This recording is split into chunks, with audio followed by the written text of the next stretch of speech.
সুপ্রিয় বন্ধুরা, দেখছেন এই মুহূর্তের আবহাওয়ার গুরুত্বপূর্ণ খবর। আজ 15ই অক্টোবর সোমবার। রাজ্য জুড়ে আবারও থাকছে ভারী বৃষ্টির সতর্কবার্তা।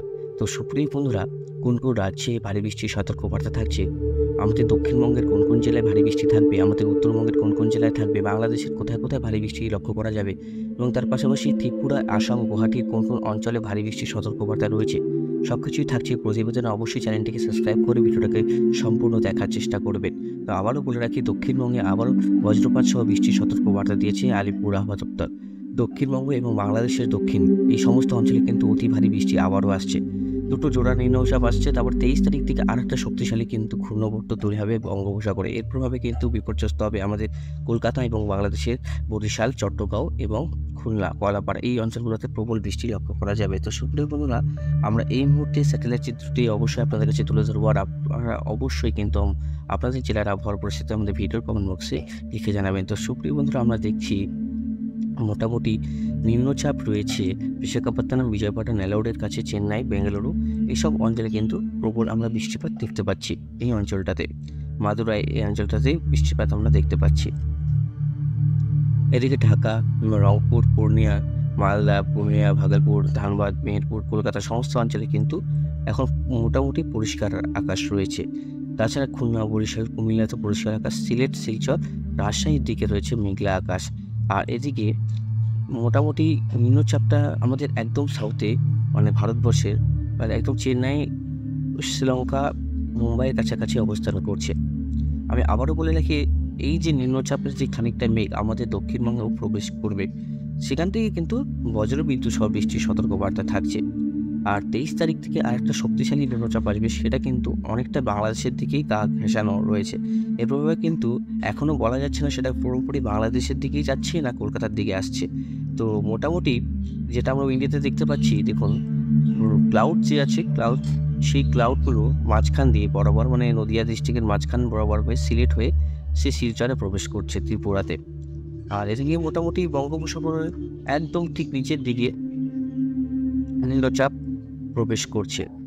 আর আমি যদি এখান থেকে আপনাদেরকে ট্র্যাক করে দেখাই রেন অ্যান্ড থান্ডার, সেটা মেন যে জিনিসটা 15 তারিখে আজকে দক্ষিণবঙ্গের বজ্রবিদ্যুৎ সহ বৃষ্টির অ্যালার্ট রয়েছে। হালকা, চন্দননগর, শান্তিপুর, মেহেরপুরের কাছে একটু ভারী বৃষ্টির সতর্কবার্তা আছে। মেহেরপুর, স্টিলকুপার কাছে, করিমপুর, আলমডাঙ্গা, তারপরে এদিকে হচ্ছে কৃষ্ণনগর, তারপরে হচ্ছে মাগুরা, যশোরে এইসব অঞ্চলে কিন্তু বৃষ্টিপাত থাকছে। ঢাকাতে, কলকাতাতেও কিন্তু বৃষ্টির সতর্কবার্তা থাকছে। খড়গপুর, তার মানে আমরা দেখছি নিচের দিকে সেরকম বৃষ্টিপাত, ডায়মন্ড হারবার, মহিষাদলেও আজকে হালকা সম্ভাবনা রয়েছে। মানে সম্ভাবনাটা খুবই হালকা পরিমাণে, 50-50 চান্সেস আছে আজকে বৃষ্টি হওয়ার। মেন বৃষ্টি যেটা হবে সেটা হচ্ছে কিন্তু কালকে দক্ষিণবঙ্গ জুড়েই কিন্তু একটা বজ্রপাত সহ বৃষ্টির সতর্কবার্তা থাকছে। এদিকে কলকাতা, খড়গপুর, জামশেদপুর, রাঁচি, রুরকেলা। আমি প্রথমে আবার বলে রাখি, দক্ষিণ পশ্চিমী মৌসুমী বায়ু এখন আস্তে আস্তে আমাদের ভারতবর্ষ থেকে সরে যাচ্ছে। এই যা বৃষ্টি হচ্ছে সব নিম্নচাপে, মৌসুমী বায়ুর প্রভাবে নয়। আর এর প্রভাবে এখন কিন্তু সমুদ্রে এবার কিন্তু লালিনা সক্রিয়। এলিনো আর লালিনা দুটো কিন্তু আলাদা, তার বিপরীত লালিনার সৃষ্টি হয়েছে। এর প্রভাবে কিন্তু এই বছর কিন্তু প্রচণ্ড ঠান্ডা পড়ার সতর্কবার্তা রয়েছে। যেহেতু লালিনা এখনও অ্যাক্টিভ আছে, এখনও শক্তিশালী এতটা হয়নি, মানে অ্যাক্টিভ হয়েছে, সেটা শক্তিশালী হবে ডিসেম্বরের দিকে। তো ডিসেম্বর, জানুয়ারির মধ্যে কিন্তু আরও যে ঠান্ডা সেটা কিন্তু আরও বাড়বে। আর এখন থেকে কিন্তু দেখুন রাতের তাপমাত্রা হোক, দিনের তাপমাত্রা অনেকটা তারতম্য দেখা দিচ্ছে। তাছাড়া মানুষের শরীরও এখন বেশি খারাপ হবে এই ঠান্ডা গরমের জন্য। যারা যারা দেখছেন অবশ্যই কমেন্ট বক্সে জানান যে ঠান্ডা গরমের যে তারতম্যটা অবশ্যই কিন্তু দেখুন রাতের যে ঠান্ডাটা সেটা কিন্তু অনুভূত করতে পারছেন। ভোরবেলা একটা শীতল হাওয়া দিয়েছিল ভোরবেলার দিকে, সেই ঠান্ডা হাওয়াটা কিন্তু আপনারা পাবেন আস্তে আস্তে। এটা জোর হবে। 16 তারিখ থেকে যেটা আমরা দেখতে পাচ্ছি, মোটামুটি ভালোই বৃষ্টিপাত রয়েছে আমাদের দক্ষিণবঙ্গে। 16 তারিখে বৃষ্টির পর 17 তারিখে মোটামুটি আবারও কিন্তু বৃষ্টি আমরা দেখতে পাচ্ছি। তারপর হচ্ছে 18 তারিখেও আমরা বৃষ্টি দেখতে পাচ্ছি, 19 তারিখেও আমরা বৃষ্টি দেখতে পাচ্ছি। তারপরে 20 তারিখেও মোটামুটি আমরা বৃষ্টি থাকবে না। 20 তারিখ তখন বঙ্গোপসাগরে এবং হায়দ্রাবাদ, বেঙ্গালুরু, মুম্বাইয়ের কাছে বৃষ্টিপাত চলবে। তখন একটা নিম্নচাপ তৈরি হচ্ছে বঙ্গোপসাগরে, দেখে বুঝতে পারছেন। আর এখানে প্রচণ্ড মেঘ রয়েছে, আর এই মেঘ আস্তে আস্তে কিন্তু শক্তিশালী হবে, নিম্নচাপে পরিণত হবে। দেখুন 22 তারিখ থেকে একটা নিম্নচাপ আসবে, 23 তারিখে সেটা আরও শক্তিশালী হয়ে ঠিক এই বরাবর কিন্তু যাবে। সেটা কিন্তু তাই ফিউচারিক আপডেট দিলাম। এটা ভবিষ্যতের যে আপডেট আপনাদেরকে দিচ্ছি সেটা কিন্তু এদিকেও আসতে পারে, আবার এই হলুদটা কিন্তু এদিকেও চলে যেতে পারে। তো সেই জিনিসটা আমাদেরকে আপডেট আপনাদেরকে বুঝতে হবে, অবশ্যই চ্যানেলে থাকবে। এই দেখুন 22-23 তারিখ থেকে কিন্তু কলকাতা সহ মেহেরপুর, রাজশাহী, মালদা, পূর্ণিয়া পর্যন্ত কিন্তু বৃষ্টিপাত থাকবে। সবথেকে বৃষ্টিপাত এখন বেশি দেখতে পাচ্ছি ময়মনসিংহ, কলাই, ঢাকা, মেহেরপুর, খুলনা, বরিশাল। ঠিক আছে, এই অঞ্চলগুলোতে বৃষ্টিপাত থাকবে। আরও কিন্তু ভারী বৃষ্টি দেখতে পাচ্ছি আমরা খুলনা, বরিশাল, কলাপাড়া এই দিকটা নেই, মানে ঠিক বাংলাদেশের এই দিকটা এটা পরিবর্তন আসতে পারে। দেখুন কতটা ভারী বৃষ্টি আসছে। দেখুন পিরোজপুর, বরিশাল, মতিরহাট, ফরিদগঞ্জ, খুলনা, যশোর, শ্যামনগর, মাথাপিরিয়া, কলাপাড়া, লালমোহন, নাহাবাগ থেকে শুরু করে সমস্ত অঞ্চলে কিন্তু গোটা বাংলাদেশ কিন্তু আবারও ভাসতে চলছে। আর এটা যদি ঠিক রাস্তা পরিবর্তন করে ঠিক এই দিকটায় আসে, তাহলে কিন্তু আমাদের সমস্ত অঞ্চলে কিন্তু প্রবল বৃষ্টি হবে। আর এই মেঘটা আরও উপর দিকে ওঠার সম্ভাবনা রয়েছে। ঠিক আছে, তো আমরা একটু দেখি।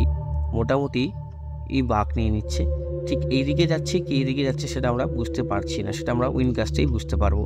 ঠিক আছে, দেখুন লাস্টে আমরা দেখতে পাচ্ছি ঢাকার দিকে, আর মোটামুটি মেঘটা এইভাবে প্রস্থান করছে, ঠিক এইভাবে।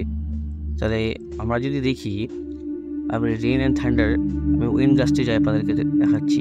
তো উইন্ডকাস্টে আমরা দেখতে পাচ্ছি এখানে একটা মেঘ প্রবেশ করছে, দেখুন ঠিক এইভাবে। তাহলে এই নিম্নচাপের প্রভাবে আমাদের রাজ্যে আবারও কিন্তু প্রবল ঝড় বৃষ্টি আসবে, আবারও কিন্তু ভারী বৃষ্টি আসবে। ঠিক এই দিকটায় উঠে গিয়ে ঠিক নর্থ বেঙ্গলে বৃষ্টিটা আবারও বেশি আসতে পারে। ঠিক আছে, নর্থ বেঙ্গলে কেন বলছি, এই দিকটা মেঘটা যদি পাহাড়ে গিয়ে আটকায়, যে বৃষ্টিটা হয়েছিল নর্থ বেঙ্গলে, আবারও কিন্তু সেই বৃষ্টি হওয়ার সম্ভাবনা রয়েছে। যে আকারের মেঘ রয়েছে দেখতে পাচ্ছি, সেই আকারে কিন্তু মেঘ আরও ওঠার সম্ভাবনা রয়েছে। ঠিক দেখুন এই যে জায়গাটা আছে আপনাদেরকে বুঝিয়ে বলছি, এই জায়গাটা মোটামুটি এই যে জায়গাটা আস্তে আস্তে আস্তে আস্তে কিন্তু উপর দিকে উঠবে, আস্তে আস্তে এই জায়গাটা ওঠার সম্ভাবনা রয়েছে। দেখুন এই যে জায়গাটা আছে ঠিক ও এইভাবে নিয়ে এইভাবে উঠবে। ঠিক আছে, আর এটা যদি আর একটু সাউথের দিকে যায় আর আমাদের দক্ষিণবঙ্গের দিকে যায়, তাহলে এই নিম্নচাপটা ঠিক এইভাবে গিয়ে পাটনা, ফাজিদাবাদের কাছে, দিল্লির কাছে চলে যাবে। তাহলে এই যে নিম্নচাপ, এই নিম্নচাপ কিন্তু আগামীতে উত্তরবঙ্গে বিপর্যস্ত হতে পারে। উত্তরবঙ্গের বিভিন্ন জেলাগুলি, কোন কোন জেলা? শিলিগুড়ি, আলিপুরদুয়ার, বড়পাড়া, 2 দিনাজপুর, আর এদিকে গুয়াহাটি, আসাম, তেজপুর, এই সমস্ত অঞ্চলে কিন্তু বৃষ্টি থাকবে। এই মেঘ কিন্তু ঠিক এইভাবে যাচ্ছে না, এই মেঘ কিন্তু ঘুরতে ঘুরতে এইভাবে এইভাবে এইভাবে কিন্তু এইভাবে যাবে। ঠিক আছে, তাহলে এইটা পুরোপুরি মায়ানমার হয়ে, শিলচর হয়ে, গুয়াহাটি হয়ে কিন্তু উত্তরবঙ্গে প্রবেশ করবে, যেটা আমরা দেখতে পাচ্ছি। আমাদের প্রেশার একটু আপনাদেরকে দেখায়, এটা প্রেশার কেমন থাকবে। যদি প্রেশারের সৃষ্টি হয় তাহলে আমরা কিন্তু বুঝতে পারবো। হ্যাঁ দেখুন এটাতে কিন্তু একটা লো প্রেশার রয়েছে, মানে লঘুচাপ। এই লঘুচাপ কী করে, দেখুন এই যে চাপটা আছে সেটা কিন্তু এই আস্তে আস্তে কিন্তু এই দিকে চলে যাবে। আর লঘুচাপের যে মাঝখানে কিন্তু সেরকম কোনো এফেক্ট থাকে না। লঘুচাপের যে বাইরের স্তরে যে মেঘগুলো থাকে, যেটা লঘুচাপের প্রভাবে লঘুচাপটা যেদিকে যাবে সেদিকে কিন্তু প্রস্থান করবে। এই আস্তে আস্তে কিন্তু লঘুচাপটা পড়ে গেল, এই লঘুচাপটা কিন্তু এখানেই আছে। সেই লঘুচাপটা কিন্তু একটু এখানেও থাকতে পারে, কলকাতার উপরে আস্তে আস্তে কিন্তু লঘুচাপটা এইভাবে যাবে, যেটা আমি এখন দেখতে পাচ্ছি। তো পরবর্তী সময় বুঝতে পারবো যে এটা কী হচ্ছে, এরকম ভারী মেঘ আসলে আদৌ হবে কি না। দেখুন এটা অনেক দিন, 24-25 তারিখের আপডেট, এটা অনেক ট্র্যাক চেঞ্জ হতে পারে। আমাদের দেখাচ্ছে বাংলাদেশেও যেতে পারছে, এদিকে মায়ানমারও কিন্তু আমরা দেখতে পাচ্ছি, দুদিকেই কিন্তু আমরা সম্ভাবনা দেখতে পাচ্ছি যে হওয়ার। কিন্তু কেমন থাকছে বৃষ্টিটা সেটা আপনাদেরকে বললামই। যে আমরা যদি একটু তাদেরকে অ্যানিমেশন করে দেখা যে কতটা পরিমাণ বৃষ্টিপাত থাকতে পারে বাংলাদেশে। দেখুন এই নিম্নচাপের যে সবুজটা দেখতে পাচ্ছি সব থেকে নিম্নচাপের বৃষ্টি, সেটা আমি যদি 21-20 তারিখ থেকে 24 তারিখ পর্যন্ত দেখি, দেখুন প্রায় 200-300 মিলিমিটারের কাছাকাছি এখানে আমরা বৃষ্টি আছে সমুদ্রে। তো সব মেঘ কিন্তু এভাবে প্রবেশ করবে, উত্তরবঙ্গের দিকে যাওয়ার সম্ভাবনা রয়েছে। আগামী 25 তারিখ পর থেকে কিন্তু উত্তরবঙ্গে দুর্যোগ হওয়ার সম্ভাবনা রয়েছে। আর নিম্নচাপ তৈরি হচ্ছে এখনও, যেটা সম্ভাবনা রয়েছে, এখনও কিন্তু পুরোপুরি সমুদ্র ঠান্ডা হয়ে যায়নি। নিম্নচাপ তৈরি হচ্ছে, যতটুকু তার প্রয়োজন সমুদ্রের থেকে জলীয় বাষ্প অর্জন করা, ততটুকু গরম কিন্তু সে জল থেকে পাচ্ছে। এর প্রভাবেই কিন্তু লঘুচাপের সৃষ্টি হচ্ছে। তো সুপ্রিয় বন্ধু, আপনাদেরকে অবশ্যই বোঝাতে পারলাম জিনিসগুলো। আর মেঘটা যেটা দেখতে পাচ্ছি, দেখুন হায়দ্রাবাদ, বেঙ্গালুরুর দিকে আর বিশাখাপত্তনম, এগুলো হচ্ছে মেঘ। আর 23 তারিখ থেকে যে বৃষ্টিপাতটা আমরা দেখতে পাচ্ছি নিম্নচাপে, এই নিম্নচাপের বৃষ্টিটা কিন্তু আবারও ভাসতে পারে দক্ষিণবঙ্গ, কলকাতা, বাংলাদেশ আর আমাদের পশ্চিমবঙ্গের বিভিন্ন অঞ্চলে কিন্তু সম্ভাবনা রয়েছে। আর যদি এই নিম্নচাপ এরকমও হতে পারে, এই নিম্নচাপ সোজা গিয়ে এরকমও যেতে পারে, একদম ত্রিপুরাতে ধুয়ে যেতে পারে। ঠিক আছে, কিন্তু আমার যেটা দেখতে পাচ্ছি এতদিনের এক্সপিরিয়েন্স লেভেলে বলছি, নিম্নচাপের আকারটা ঠিক এরকম করেই রয়েছে। তো নিম্নচাপটা যদি উপর দিকে উঠে যেতে পারে আর নিম্নচাপটা সোজা চলে যেতে পারে গুয়াহাটি আসাম, উত্তরবঙ্গে নাও হতে পারে। অনেক কিছু বিষয় আছে, সেটা আমরা এখনও বলতে পারবো না, ক্লিয়ার নয়। কিন্তু আমার অনুযায়ী এই নিম্নচাপটা একটু উপর দিকে উঠবে। উপর দিকে উঠলে কি হবে, বৃষ্টিপাতটা নর্থ বেঙ্গলও চলবে। তো নর্থ বেঙ্গলেও বৃষ্টি হতে পারে, কিন্তু সাউথ বেঙ্গলেও কলকাতাতে যদি ট্র্যাকটা চেঞ্জ করলো তো কলকাতা কিন্তু পুরোপুরি আবারও বিপর্যস্ত হয়ে পড়বে, কারণ এটাতে প্রচণ্ড পরিমাণে মেঘ রয়েছে। দেখা যাক কী হচ্ছে, অবশ্যই আপনাদেরকে জানাবো। আর এক্সট্রিম ফরকাস্টে সেরকম আমাদের কোনো কিছু আপডেট নেই যেহেতু, আর ওয়েদার ওয়ার্নিং এখন কিছু নেই। সেটা শ্রীঙ্গলির কাছাকাছি, ভোপালের কাছাকাছি বৃষ্টিপাত হচ্ছে। গরমটা যেটা থাকছে আজকেও দক্ষিণবঙ্গে সেরকম গরম থাকবে না। 16 তারিখ, 17 তারিখ দেখতে পাচ্ছি, 18 তারিখ উড়িষ্যাতে গরম থাকবে বন্ধুরা। সেরকম কিন্তু আমরা গরম দেখতে পাচ্ছি না, অবশ্যই দেখতে পাচ্ছেন। দেখুন সেরকম গরম নেই। তো বৃষ্টিপাত আসছে, বৃষ্টিপাত আবারও বাংলাদেশে আসছে। সুপ্রিয় বন্ধুরা, আজকের মতন এখানে সমাপ্ত করছি, বেশি বড় করবো না। আর কিছু বিস্তারিত বেশি বড় করলে ভিডিওটা অনেকটাই বড় হয়ে যায়। অবশ্যই কিন্তু আপনার চ্যানেলটিকে সাবস্ক্রাইব করে রাখবেন বন্ধুরা।